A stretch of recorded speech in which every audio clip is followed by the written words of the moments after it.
Hello parents.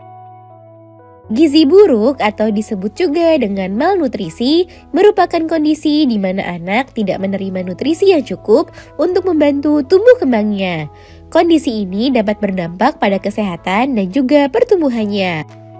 Lebih lanjut lagi, gizi buruk dapat mengganggu tumbuh kembang anak, menyebabkan gangguan kognitif pada anak, penurunan produktivitas pada anak, serta beresiko membuat tubuh anak menjadi pendek. Ada beberapa faktor yang dapat menyebabkan anak mengalami kekurangan gizi, seperti asupan yang kurang, tidak dilakukan imunisasi, ataupun jika anak mengalami kelainan bawaan sejak lahir. Kondisi anak yang kurang gizi harus ditangani dengan cepat dan tepat. Sehingga penting bagi parents mengetahui ciri-ciri anak kurang gizi. Pada edisi kali ini, Dunia Parenting akan membahasnya, ciri anak mengalami gizi buruk yang perlu diwaspadai. Yuk disimak parents! Sebelum dimulai, jangan lupa support channel ini dengan cara klik tombol subscribe yang ada di bawah agar Dunia Parenting semakin semangat menyampaikan informasi yang bermanfaat.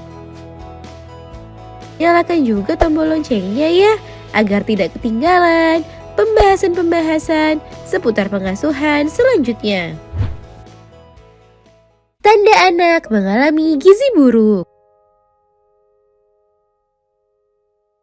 Dilansir dari laman Kementerian Kesehatan, status gizi balita dapat diukur berdasarkan umur, berat badan, dan tinggi badan. Pengukuran ini dapat dilakukan melalui pelayanan di posyandu pada setiap bulannya. Jika berat badan dan tinggi badannya di bawah garis merah pada buku KIA atau tidak mengalami pertambahan secara berturut-turut, maka parents perlu mewaspadai dan sebaiknya berkonsultasi dengan petugas posyandu ataupun dokter anak untuk langkah penanganan lebih lanjut. Di samping itu, penting bagi parents mengetahui jika anak mengalami gizi buruk sedini mungkin agar dapat tertangani dengan cepat dan tepat. Masih dilansir dari laman Kementerian Kesehatan, tanda gizi buruk pada balita tergantung jenis nutrisi yang tidak seimbang dalam tubuhnya. Antara lain, sering merasa cepat lelah, mudah marah, sering sakit karena daya tahan tubuh rendah, kulit kering dan bersisik, pertumbuhan terhambat, perut buncit, luka susah sembuh ketika sakit, massa otot berkurang, pertumbuhan intelektual dan perilaku pelan, dan gangguan pencernaan. Jika anak mengalami tanda-tanda yang disebutkan tadi, jangan ragu untuk segera berkonsultasi ke dokter untuk mendapatkan penanganan yang tepat.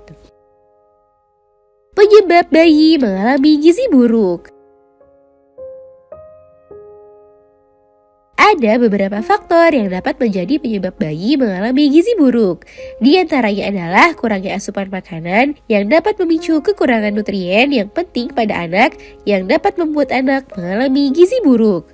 Kemudian pola makan yang tidak teratur, gangguan pencernaan yang dialami anak yang membatasi kemampuan tubuh anak untuk menyerap nutrien meski anak mengkonsumsi makanan sehat. Kurangnya ASI yang diterima anak, kurangnya aktivitas yang dilakukan anak sebab pencernaan tidak akan berjalan lancar jika anak kurang beraktivitas, serta lingkungan yang buruk seperti sanitasi yang buruk. Cara mencegah gizi buruk pada anak. Pencegahan gizi buruk pada anak dapat dilakukan melalui berbagai macam upaya seperti pemberian ASI eksklusif sampai anak berusia 6 bulan dan dilanjutkan dengan memberikan MPASI yang bergizi lengkap dan seimbang, mengukur tinggi dan berat badan anak secara berkala, dan segera membawa anak ke dokter bila terkena penyakit infeksi serta menerapkan pola asuh yang baik. Nah itu dia parents, penyebab serta cara mencegahnya. Semoga informasi ini bermanfaat. Sekian.